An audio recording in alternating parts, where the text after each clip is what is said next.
నేడు సివిల్స్ అభ్యర్థులకు ముఖ్యమంత్రి రేవంత్ రెడ్డి ఆర్థిక సహాయం కింద చెక్కులు పంపిణీ చేయనున్నారు. తెలంగాణ నుంచి యూపీఎస్సీ సివిల్స్ లో ప్రిలిమ్స్ ఉత్తీర్ణులై మెయిన్స్ కు ప్రిపేర్ అవుతున్న అభ్యర్థులకు రాజీవ్ గాంధీ సివిల్స్ అభయహస్తం ద్వారా ₹1,00,000 ఆర్థిక సహాయం అందించనున్నారు. ఈ మేరకు 135 మందికి ఆర్థిక సహాయం అందించడానికి ఏర్పాట్లు చేశారు.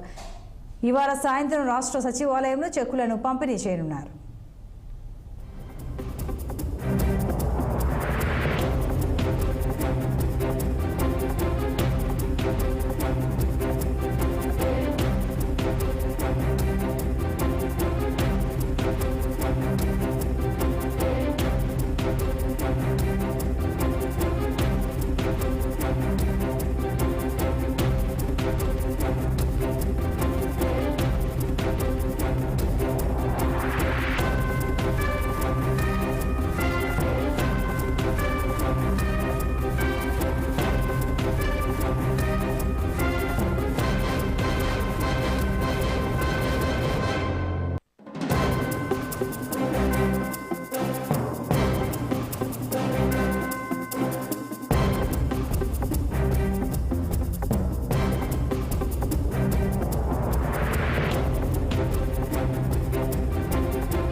నేడు సివిల్స్ అభ్యర్థులకు ముఖ్యమంత్రి రేవంత్ రెడ్డి ఆర్థిక సహాయం కింద చెక్కులు పంపిణీ చేయనున్నారు. ఇవాళ సాయంత్రం రాష్ట్ర సచివాలయంలో చెక్కులను పంపిణీ చేస్తారు. సీఎం మరింత సమాచారం మా పొలిటికల్ బ్యూరో చీఫ్ రామ్ అందిస్తారు.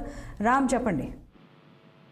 సంతోష్, ఇవాళ సాయంత్రం 4 గంటలకు రాష్ట్ర సచివాలయంలో ముఖ్యమంత్రి రేవంత్ రెడ్డి సివిల్స్ అభ్యర్థులకు ఆర్థిక సాయం కింద చెక్కులను పంపిణీ చేయనున్నారు. ఈ ఆర్థిక సాయం సింగరేణి కంపెనీ ద్వారా ఈ ఆర్థిక సాయం అందించారు. దాదాపు 135 మంది అభ్యర్థులకు ఆర్థిక సాయం అందుతుంది. ముఖ్యంగా తెలంగాణ నుండి యూపీఎస్సీ సివిల్స్ లో ప్రిలిమ్స్ ఉత్తీర్ణై మెయిన్స్ కు ప్రిపేర్ అవుతున్న అభ్యర్థులకు రాజీవ్ గాంధీ సివిల్స్ అభ్యర్థుల కింద ఒక్కొక్కరికి ₹1,00,000 ఆర్థిక సాయం అందించేందుకు ప్రభుత్వం సిద్ధమైంది. ఇవాళ ఈ పంపిణీ కార్యక్రమానికి ముఖ్యమంత్రి రేవంత్ రెడ్డి సచివాలయంలో శ్రీకారం చుట్టారు. ఈ కార్యక్రమంలో రాష్ట్ర ప్రభుత్వ ప్రధాన కార్యదర్శి శాంతకుమార్ తో పాటు రాష్ట్ర ఆర్థిక శాఖ మంత్రి విక్రమార్క, పలువురు సింగరేణి సంబంధించిన జిల్లాకు చెందిన మంత్రులు కూడా పాల్గొనే అవకాశం ఉంది. సంతోష్.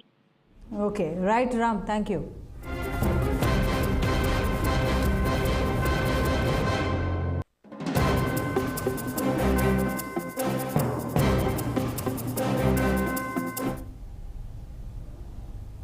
పెద్దపల్లి జిల్లా మంథని